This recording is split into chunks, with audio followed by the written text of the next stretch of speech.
Rent in Hong Kong is famously expensive. So even when my baby was on the way, my husband and I knew we would both have to work. So, like many of my friends, we decided to hire a helper. It was such a personal decision. This woman was going to come into my home and spend more time with my child than I would. I figured that it might be strange to have another woman in the house, but I left it up to my wife. I had a lot of work going on right after the baby was born and didn't have time to be involved in the process.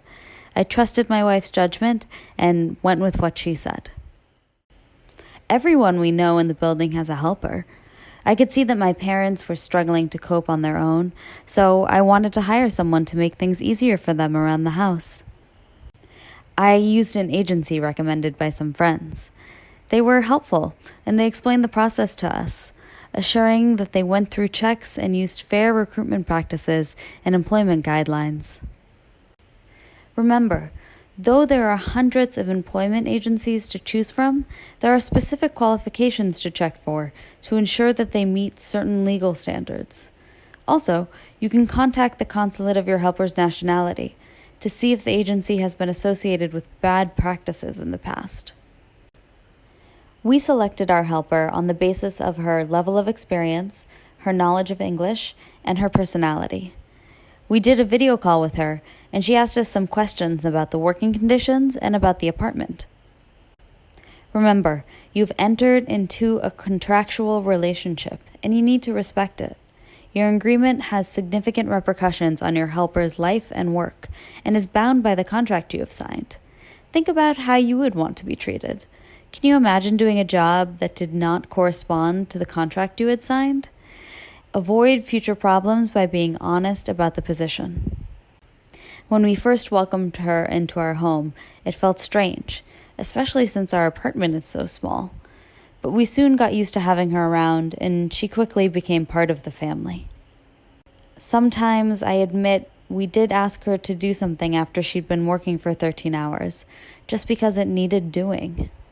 Remember, despite how close she might seem to you and your family, she's a worker doing a job under contract and should be given time to rest, just like any other employee. It was hard to hand over my precious baby to a complete stranger, and I did find myself getting jealous about the bond she had with my kids.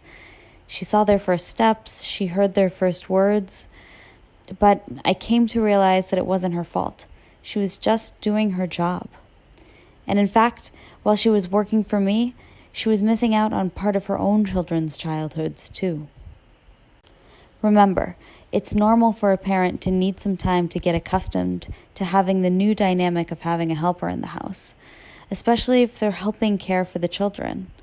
But this situation is most likely a change for the helper, too, and they are there to work to raise money for their own families. Some things about having a helper were hard to get used to, like when she talked on the phone. She was so loud. Or when she'd watched videos on YouTube, the kids wanted to do it too, and we were trying to limit their screen time. So we tried to tell her not to use her phone at night, as it would disturb the children. Remember, it's natural to need some time to get accustomed to welcoming a stranger into your home, but this journey is hard for your helper too. Aside from the change of environment, they are no doubt finding it challenging to maintain contact with their relatives and loved ones back home, which they rely on their phones to do. Also remember, many of these problems can stem from your worker not having their own private space that you agreed to in the contract.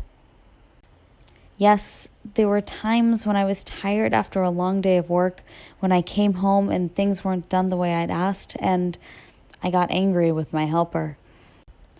Or my parents had explained to her the way they liked to have the apartment cleaned 3 times, and she still hadn't gotten it right. Remember, when you and your helper don't see eye to eye, the key is ensuring that you give her the opportunity to voice her opinion in the same way that you do yours. We know that helpers take out loans in order to pay for the training and costs associated with traveling to Hong Kong. So we told her, if you borrow money, then at least borrow it from us. We don't want her to go to a loan shark. Remember, suggest that your helper informs themselves about their financial options through NGOs such as Enrich, who offer resources for helpers. It is not advised that you offer loans as their employer, since that could complicate the employer-worker relationship. And even if you do offer a loan, remember that it is not legal to ask for their passport as collateral. Only they can hold on to their passport. I thought about my own work experience and the jobs I liked the most. I tried to keep that in mind for my helper. If she had good working conditions, then she would be happy and deliver her best. I'll admit we did sometimes ask her to make breakfast or dinner on Sundays, which we knew was her day off. I used to say that because I was regularly asked to work outside of normal hours at my job, that it's just part of the culture here. But now I see how her situation was different from my own.